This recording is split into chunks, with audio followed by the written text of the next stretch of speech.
Fala galera, Diego chegando aqui no MMA na Veia para falar sobre as lutas a se fazer pós-UFC México. Ontem rolou lá no México mais um evento envolvendo muitos lutadores mexicanos, as lutas principais todas encabeçadas por lutadores mexicanos e com vitória desses atletas. E eu quero falar especialmente dessa galera aí que conseguiu se destacar no card principal do UFC México ali. A gente teve aí vitória do Raul Rosa Júnior, a gente teve vitória do Edgar Chairez, do Manuel Torres e também na luta principal ali do Brandon Moreno. Então, cara, vamos repercutir aqui, vamos ver quem poderia ser os próximos adversários desses lutadores. Galera, já convido então, se inscreve no canal, aciona o sininho de notificação e deixa o like para dar aquela moral aqui para o MMA na Veia, sempre trazendo conteúdos no mundo das lutas, principalmente no mundo do UFC. Bom, vamos começar por Raul Rosas Júnior, o garoto aí de 20 anos, que já está há algum tempo, 3 anos na organização, vem fazendo suas lutas e se destacando, cara, vem se destacando, vem conseguindo vitórias importantes. Ontem ele enfrentou aí o Vince Morales, venceu na decisão unânime, uma luta encardida para o Raul, conseguiu passar por maus bocados ali, mas mesmo nesses maus bocados, ele conseguiu reverter cenários bem complicados, né? Mesmo na posição de desvantagem, e a gente viu naquele finalzinho de luta ali, quase que o Vince conseguiu pegar num triângulo invertido ali, mas o Raul respirou pelo canudinho e conseguiu vencer. Venceu na luta agarrada, se sobressaiu na luta agarrada. É um cara que tem muito talento nessa área, né? Um grappling muito justo do Raul, jovem, promissor, com talento. Chegou nessa luta, sua quarta vitória consecutiva e vem aí mostrando uma trajetória importante dentro do UFC. O Raul, portanto, ainda não lutou contra ninguém ranqueado nessa divisão, né? Então, cara, eu estava aqui olhando o ranking da divisão peso galo, né? Que é a divisão onde está o Raul Rosa Júnior. E penso o seguinte, cara, eu acho que está na hora de lançar o desafio para esse garoto. Ele vem aí, 4 vitórias consecutivas, vem enfrentando os lutadores que estão fora do ranking, e talvez seja a hora de colocar alguém mais tarimbado para ver até que ponto ele pode ir. E até, muitas vezes, a gente colocar um cara com nome, com projeção, com uma experiência maior, pode agregar muito valor a ele. Não é questão de. No UFC não pode temer que ele vá lá e perca uma luta contra um cara ranqueado. Tem que botar esse garoto para enfrentar caras de cima. Esse garoto aí que tem muito futuro. E aí eu estava olhando aqui o ranking, cara, ali a gente tem do 13º, ali, por exemplo, o Marcos Magui, temos no 15ª colocação do ranking o Montel Jackson, até estava olhando ali a 9ª colocação com o Henry Cejudo, que vem numa decadência já. Será que não seria interessante colocar esse garoto para lutar com o Henry Cejudo? Um duelo de gerações. Eu sei que o Henry Cejudo tem uma bagagem, já foi campeão, tem uma trajetória importante, mas será que não iria agregar também, mesmo que o Henry Cejudo vença, não ia agregar valor ao Raul Rosa Júnior? E caso o Raul Rosa Júnior vença essa luta, o que eu não acho nem um pouco improvável que aconteça, levando-se em conta o péssimo momento que vem vivendo aí o Henry Cejudo, será que não seria uma oportunidade dele, vencendo a luta, começar a escalar essa divisão peso-galo? É o nome que temos que ficar de olho, vem se sobressaindo, vem se destacando, tem muita popularidade, tem aí muitos seguidores das redes sociais, é um jovem que vem despertando a atenção de todos. Então, cara, eu já olharia para dentro do ranking, pararia de fazer lutas com atletas fora do ranking e olharia para dentro do ranking. Talvez o Henry Cejudo seja uma oportunidade mais à frente ali, fazer mais uma lutinha, depois pegar um Henry Cejudo, um cara mais experiente, mas eu iria fazer esse duelo contra alguém ranqueado. E para mim, o cara certo nesse momento é Montel Jackson, atleta aí que está ocupando a 15ª colocação da divisão peso galo do UFC. Portanto, faria esse confronto aí do Raul Rosa Júnior contra o Montel Jackson para ver se de fato ele tem aí condições ou não de chegar ao ranking da divisão.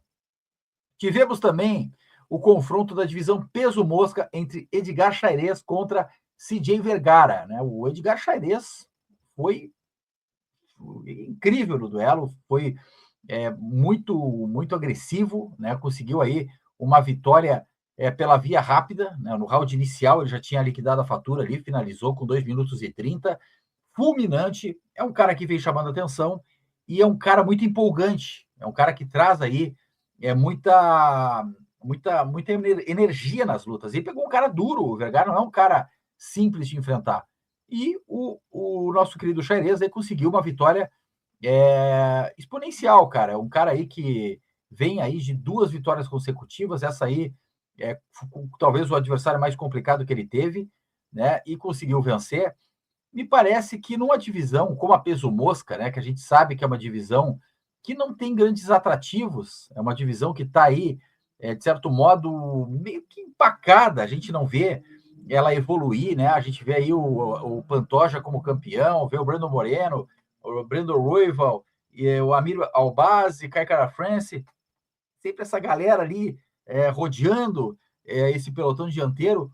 Mas eu vou dizer uma coisa, cara, eu colocaria o Chairez pela maneira com que ele luta, empolgação, não é um cara que tem o grappling como predileção, é um cara que troca bem em pé, vai para luta de solo, é um cara bem completinho, cara, tem um jogo bem justo aí, e por isso eu já também arriscaria um duelo no topo de cima, já faria um duelo contra alguém ranqueado. E me parece que um cara que seria bem interessante para enfrentar o Chairez seria o Tim Hewlett, né? O que é um atleta já rodado, experiente, está em 11º lugar no ranking.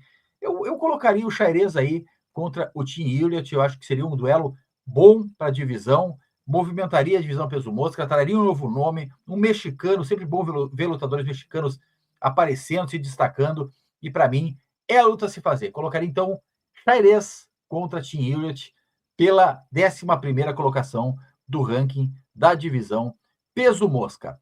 Seguindo aqui a sequência de lutas, tivemos também o confronto na luta co-principal, envolvendo mais um lutador bem empolgante aí, né? Que foi o duelo do Torres, né? O atleta Manuel Torres, o mexicano, enfrentou o Drew Dober, cara, e foi de forma fulminante, né? A vitória do Manuel Torres sobre o Dober foi fulminante. Divisão peso leve, uma divisão muito concorrida, mas a maneira com que ele venceu, com o nocaute brutal, ele conectou ali 15 golpes na cabeça do Drew Dober, que levantou totalmente atordoado, achando que a luta não tinha acabado, o árbitro já tinha interrompido. Manuel Torres é um cara que vem se destacando, vem aparecendo muito bem. Nas últimas lutas dele, cara, até vou puxar aqui embaixo para vocês darem uma olhadinha, ele vem numa sequência de... Essa foi a 5ª luta dele, e ele venceu 4 e perdeu só uma. Ele perdeu justamente para o Barramontes, né, que é um atleta que também é mexicano. Na última luta dele, do Torres, ele havia perdido para o Barramontes, mas, cara, perder para o Barramontes não chega a ser um demérito. O Barramontes hoje é o 15º colocado no ranking da divisão peso leve. A gente sabe que a divisão peso leve é uma divisão bem concorrida. Mas, cara, o Torres, da maneira com que ele venceu o Drew Dober, que é um cara que estava até pouco tempo no ranking, me parece que ele se coloca numa situação melhor. E, diante disso, entendo eu que na divisão peso leve a concorrência é tão grande e o Barramontes, que vem com uma sequência de vitórias importante, chegou agora à 15ª colocação no ranking, eu ainda não colocaria o Manuel Torres para enfrentar alguém ranqueado. Então, eu pegaria alguém que saiu recentemente do ranking. E esse cara que saiu recentemente do ranking, e é um nome que tem expressão, é justamente de Bob Green. Então, eu colocaria Manuel Torres, o mexicano, para fazer um duelo contra Bob Green na próxima rodada do UFC. Bom, e seguindo aqui, na luta principal, ontem tivemos um baile, né, uma grande apresentação do ex-campeão da divisão peso mosca, Brandon Moreno. Brandon Moreno conseguiu aí vencer o Steve Erceg por decisão unânime dos juízes, né? Uma apresentação de gala, né? Um grande show do Brandon Moreno, conseguiu vencer com o triplo ali, 49-46.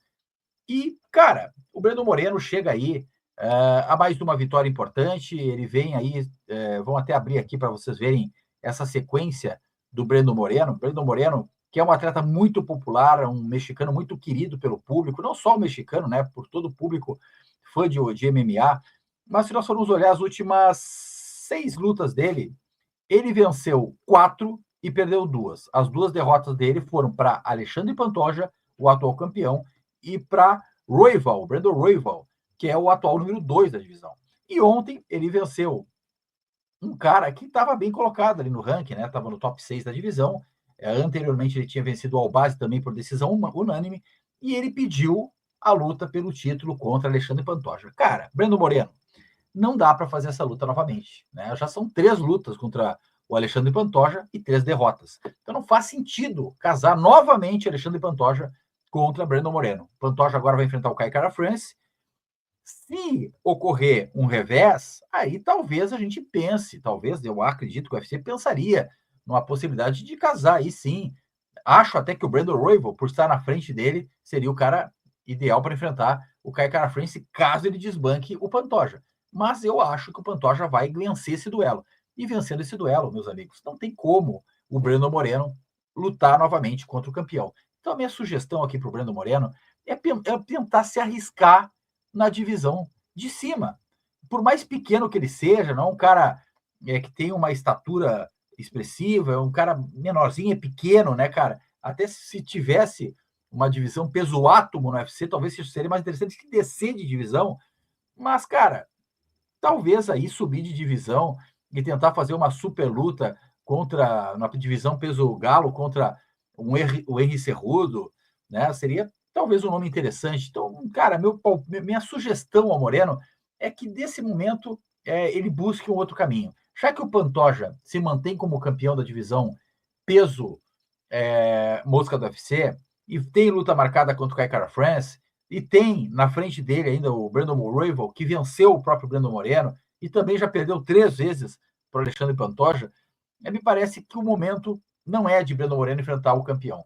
Por mais que ele queira, e ele até fez já muito por merecer a disputa de título, me parece que não é o momento, porque ele não vence o campeão e não vence o número 1 da divisão. Então, cara, é o momento de tentar algo diferente. E esse algo diferente seria uma super luta. Dá uma oxigenada. Sai da divisão, sobe, faz uma super luta. Quem sabe aí, vencendo um cara como o Henry Cejudo, tu possa aí almejar algo diferente dentro da divisão peso mosca do UFC. Mas enquanto Alexandre Pantoja estiver lá e Brandon Royval estiver lá, não tem como te casar como campeão. Então, minha sugestão a Brandon Moreno é: suba de divisão, por menor que tu seja, por mais difícil que seja enfrentar caras da divisão peso galo, por mais representativo que seja essa diferença de peso, saindo de uma divisão tão leve como o peso mosca para o peso galo, eu faria uma super luta aí contra Henry Cejudo, e certamente seria do interesse do ex-campeão Henry Cejudo, ex-campeão da divisão peso galo do UFC. Bom, essas são as lutas aí que eu casaria no momento. Espero que tenham gostado do vídeo. Se vocês discordam ou concordam, comentem aqui, deixa o seu like, se inscreve no canal, dá essa moral. Eu fico por aqui. Tamo junto. Os